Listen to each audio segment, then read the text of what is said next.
সামনে তো নববর্ষ চলেই এসেছে, তো ফ্রাইড রাইস বলো বা পোলাও, তার সঙ্গে এই চিংড়ি রেসিপিটা একবার ট্রাই করে দেখতে পারো, কিন্তু দারুণ লাগে খেতে।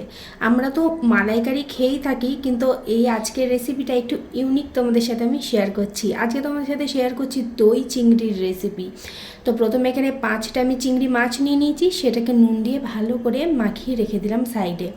এবার এখানে আমি নিয়ে নিচ্ছি 9 থেকে 10টা রসুন, নিয়ে নিলাম হাফ ইঞ্চি আদা, একটা মিডিয়াম সাইজের পেঁয়াজ আর কাঁচা লঙ্কা। এবার 1 টেবিল চামচ মতন এখানে জল দিয়ে একটা মিহি পেস্ট এখানে আমি তৈরি করে নেব। তো এখানে দেখতেই পাচ্ছ পেস্টটা তৈরি হয়ে গেছে। এটাকে সাইডে রেখে আমি এখন এখানে হাফ কাপ মতন দই নিয়ে নিচ্ছি, আর দইটাকে ভালো করে ফেটিয়ে নিতে হবে, যাতে কোনো রকম দানা টানা না থাকে। দই একদম প্লেন করে নিতে হবে। এরপর কড়াই বসিয়ে দিয়েছি, কড়াইটা গরম হয়ে গেছে, দিয়ে দিলাম এখানে তেল। তারপরে একে একে চিংড়ি মাছগুলোকে তেলের মধ্যে ভাজার জন্য দিয়ে দিলাম। চিংড়ি মাছগুলোকে কিন্তু খুব বেশি এখানে ভাজলে হবে না, খুব বেশি চিংড়ি মাছ ভাজলে না মাছটা শক্ত হয়ে যায়। তো হালকা করে একটু এপিট ওপিট করে আমি মাছগুলোকে একে একে নামিয়ে নেব। এই চিংড়ি মাছের রেসিপিটা ফ্রাইড রাইস বলো পোলাও বলো সবার সঙ্গে খুব ভালো যায়। তবে আমি আজকে ভাতের সঙ্গেই খেয়েছিলাম, ফ্রাইড রাইস পোলাও করার আর সময় পাইনি। এইদিকে দেখতে পাচ্ছ মাছগুলো ভাজা হয়ে গেছে। আবার 1 টেবিল চামচ এখানে তেল দিয়ে দিয়েছি। ভালো করে তেলটাকে একটু গরম করে এখানে দিয়ে দেবো গোটা গরম মশলা। দিয়ে দিলাম 4টে এলাচ নিয়ে হামাল দিস্তে একটু গুঁড়ো করে দিয়েছি, নাহলে এলাচের দানাগুলো মুখে পড়লে একদম ভালো লাগে না খেতে। তারপরে একটা দারচিনি, লবঙ্গ, তেজপাতা দিয়েছি। সুন্দর একটা গন্ধ বেরিয়ে এলে এই যে পেস্টটা করে রেখেছিলাম পেঁয়াজ, রসুন, আদা, কাঁচা লঙ্কার, সেইটা এবার এখানে অ্যাড করে দেব। আর ভালো করে মশলাটাকে কষিয়ে নেব যতক্ষণ না তেল ছেড়ে আসছে মশলাটার থেকে। এইদিকে দেখো মশলাটা প্রায় কষেই এসেছে। এই পর্যায়ে আমি এবার এখানে অ্যাড করে দেব ধনে জিরে গুঁড়ো, অ্যাড করে দেবো একটু নুন, আর চিনি দিয়ে দিলাম। তোমরা তোমাদের স্বাদ অনুযায়ী এখানে নুন ইউজ করো। আমি যে ধনে জিরের গুঁড়োটা এখানে দিলাম সেটা একটুখানি হালকা শুকনো খোলায় নেড়ে সেটা গুঁড়ো করে আমি এখানে কিন্তু অ্যাড করেছিলাম। আর তাতে না অল্প একটু নুনও দেওয়া ছিল, সেই জন্য আমি নুনটা একটু কম করে অ্যাড করেছি।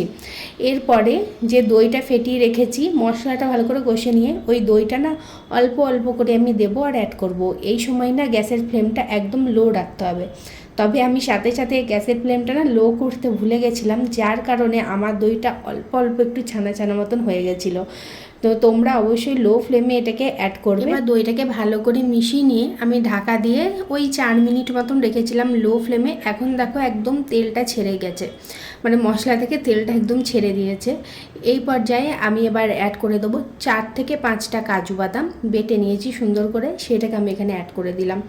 এবার এটাকেও ভালো করে মিশিয়ে কষিয়ে নিতে হবে যতক্ষণ না এটার থেকেও তেল ছেড়ে আসছে। এখন দেখতেই পাচ্ছ এই মশলাটা থেকেও একবারে তেল ছেড়ে এসেছে। এবার আমি এখানে জলটা অ্যাড করে দেব। মিক্সিটা ধুয়ে আমি কিছুটা জল এখানে অ্যাড করলাম, আর ওই দইয়ের কাপটা ধুয়ে কিছুটা জল আমি এখানে অ্যাড করলাম, কেননা অনেক মশলা লেগে থাকে, কেন বেকার নষ্ট করব। তো টোটাল আমি 1 আর হাফ কাপ এখানে জল ইউজ করছি। তোমরা যেরকম গ্রেভি চাও সেই অনুযায়ী ইউজ করো।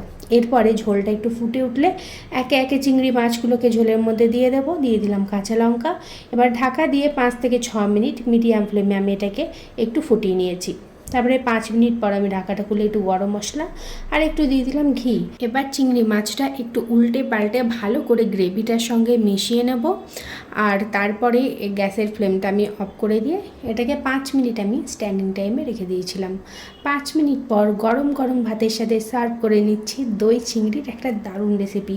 আমরা তো দই কাতলা, দই চিকেন সব কিছুই খেয়ে থাকি, দই চিংড়িটা কিন্তু একবার হলেও তোমরা ট্রাই করো। আর আমাকে অবশ্যই জানিও আজকের ভিডিওটা তোমাদের কেমন লাগলো। ভিডিও যদি ভালো লাগে লাইক, কমেন্ট, শেয়ার করতে ভুলো না।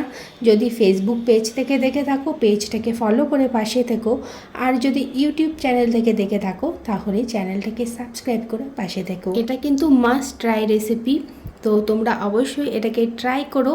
তো আবার দেখা হবে অন্য কোনো এক কুকিং ব্লগে, ততক্ষণের জন্য টাটা সবাইকে।